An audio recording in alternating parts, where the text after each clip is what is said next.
Sin is often compared to leprosy, isn't it? Madalas po siyang ginagamit na analogy.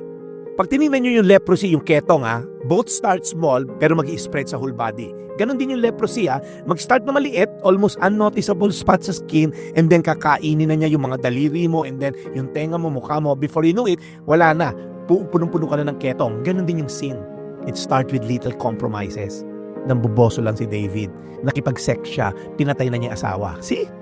So yung mga hidden thoughts, nagsta-sexyan ka lang sa babae, nag-pornography ka ngayon, nang rape ka na. Wow, pornography na rape na. Yeah, ang daming news na gano'n. Sinimula mo lang na maliit, nainggit ka lang. Ngayon, galit ka na sa kinakainggitan mo, chinichismis mo na yung kinakainggitan mo. In fact, in James 1:14-15, sin if not confessed, it grows and it spreads. So each person is tempted when they're dragged away by their own evil desire and enticed. Then after desire was conceived, sabi sa verse 15, it gives birth to sin, and sin when it's full grown, it gives birth to death. Nagsimulang maliit, it gives birth to sin, and then when it's full grown, gives birth to death. May matinukang relasyon sa girlfriend mo, mag-premarital sex kayo, it's gonna die. Sin starts small and then kakainin buong katawan mo.